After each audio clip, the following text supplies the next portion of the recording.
trazendo uma entrevista com um médico cirurgião, ou melhor, cirurgião dentista, o Thiago, que vai conversar conosco sobre assuntos relacionados a essa área. E primeiro a gente fala um pouquinho sobre a ansiedade, o estresse, né, doutor, que desencadeia algumas dores, e o senhor vai comentar conosco um pouquinho sobre isso. Bom dia. Bom dia, obrigado mais uma vez por me convidar para estar aqui falando um pouquinho hoje sobre odontologia. Eu já vim falar sobre fotografia aérea algumas vezes. E sim, hoje nós vamos falar um pouquinho sobre o futuro da odontologia, a tendência da odontologia. Há bastante tempo atrás, eu já tenho 19 anos de formado, quando eu fiz a minha graduação, a nossa maior preocupação dentro da odontologia era cárie, doença periodontal, e até com o avanço das instruções, né, na mídia, os próprios produtos, pasta, escova de dente e a cultura que foi se desenvolvendo, diminuiu muito a quantidade de cáries e doenças periodontais. E hoje, o que a gente mais vê no consultório são problemas ligados a ranger os dentes, apertar os dentes, e isso traz muitas consequências, não só para os dentes, mas para toda a musculatura ligada, né, ao nosso sistema mastigatório. Então, o que tem acontecido? Com o passar do tempo e o desgaste dos dentes, os dentes perdem a sua função específica. Então, por exemplo, cada dente tem uma função específica, né? Nossos molares, dentes do fundo para triturar alimentos, nossos dentes anteriores para cortar os alimentos, e os nossos caninos, eles servem como proteção, como guias para que a gente não tenha um desgaste exagerado nos dentes posteriores. Então, toda vez que a gente desloca o queixo para um dos lados, a gente deve encostar somente caninos. E a partir do momento que a gente começa a ter esse hábito de ranger os dentes e perde a ponta desses caninos, outros dentes começam a ter contato. E quando isso acontece, esses dentes posteriores começam a ter uma força lateral de ranger os dentes, começam os problemas. E isso é o que a gente mais tem visto no nosso dia a dia do consultório.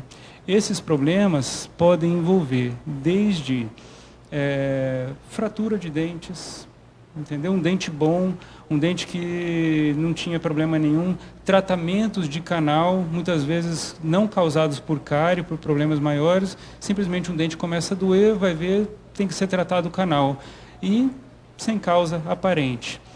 Um escurecimento precoce dos dentes, e um desgaste que leva a uma aparência de envelhecimento, né? O dente curto é normal em pessoas mais idosas, e isso já está acontecendo na população mais jovem, tá? E aonde está a causa de tudo isso? A maioria das pessoas tem o fator ansiedade envolvido, certo?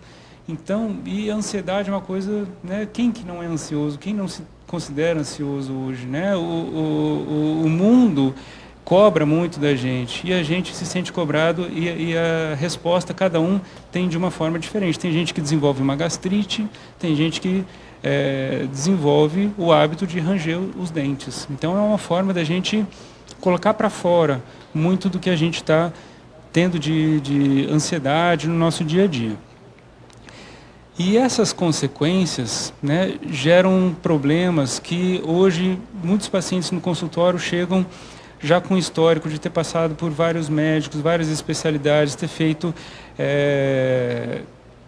tomografia da cabeça, já passou por neurologista, e muitas vezes a causa de dores, acordar com dor de manhã, passar o dia inteiro com dor, ter dores no pescoço, acordar com o pescoço travado, muitas vezes são consequências de problemas odontológicos.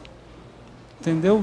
Então, muitos pacientes passam por fisioterapeutas, então, e muitas vezes ficam anos tratando, né? Só que tudo paliativo, sendo que a causa do problema muitas vezes está na boca. Não sempre, lógico, tem que ser feito um diagnóstico bastante preciso, que envolve, né, um planejamento com moldagens, com escaneamentos, fotografias.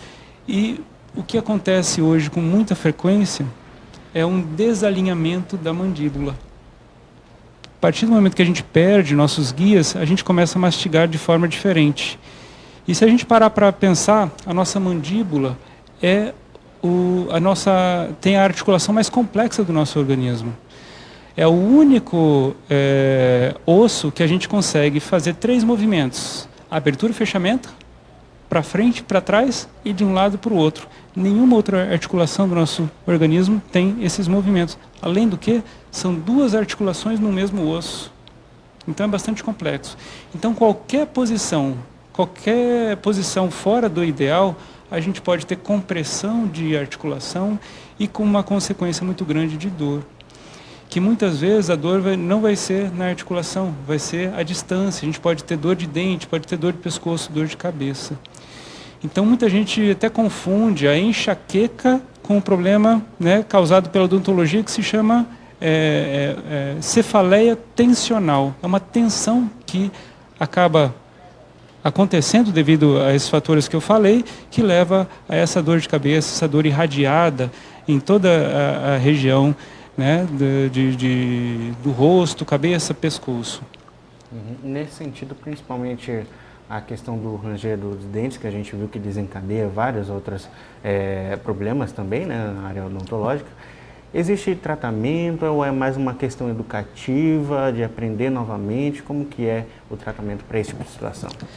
O tratamento pode ser um tratamento paliativo ou um tratamento mais definitivo. O tratamento paliativo é o que a maioria das pessoas já conhece, que seria a placa de mordida, que a gente dorme com aquela placa e ela tende a levar a nossa mandíbula para uma posição mais fisiológica. E o tratamento mais definitivo, que não quer dizer que vai eliminar a placa, porque muitas vezes a gente tem o fator ansiedade envolvido, mas seria devolver o formato dos dentes que foram perdidos devido a esse ranger dos dentes. Então, a partir do momento que a gente devolve a função de cada dente, os nossos caninos fazendo os guias, protegendo, cada dente fazendo a sua função, normalmente todos esses fatores, essas dores tendem a diminuir. Então a gente devolve o que a pessoa perdeu, né, que aí a forma desse tratamento pode ser tanto com resina composta, uma forma mais artesanal do dentista, ou com as cerâmicas, né, as tão famosas lentes de contato, que hoje a gente tem essa possibilidade de devolver. Então vai muito além de estética, a gente tem que pensar em toda a função mastigatória, todo o equilíbrio oclusal, todo o equilíbrio mastigatório para, por último, né, pensar na estética. E o senhor separou também para a gente conversar um pouquinho sobre as lentes de contatos dentais, né?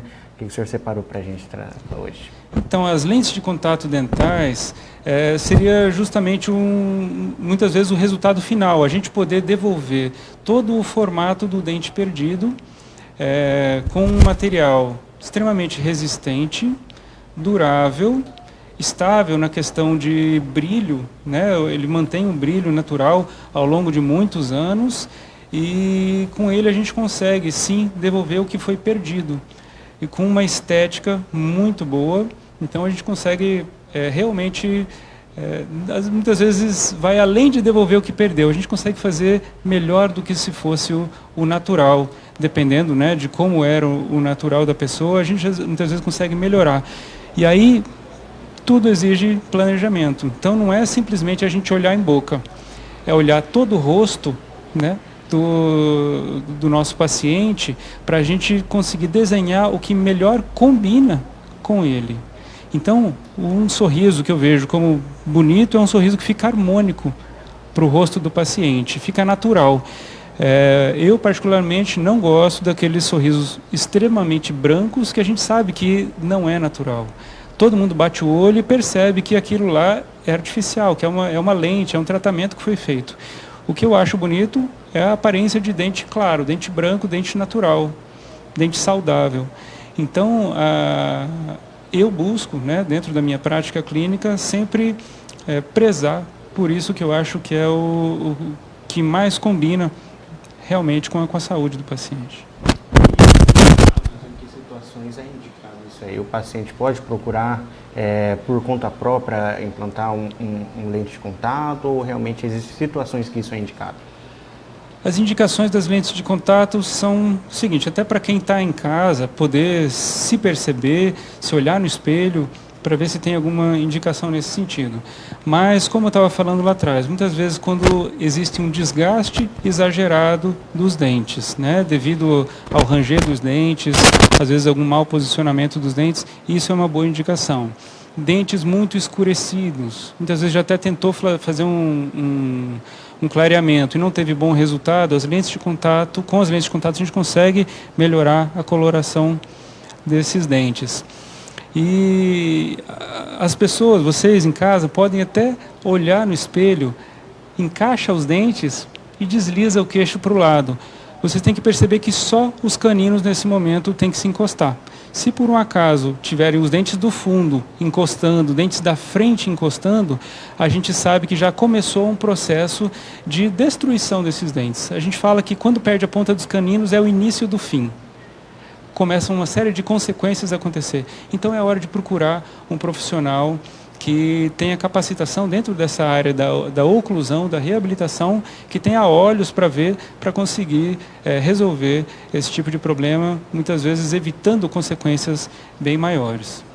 E doutor, agora no dia 27 de março, né, o senhor estará em Cuiabá em um congresso aí com cirurgião dentistas, né, falando também sobre um tema que já é sobre fotografia, um pouquinho diferente da área, mas tem tudo a ver, pelo que o senhor vai explicar para a gente, né?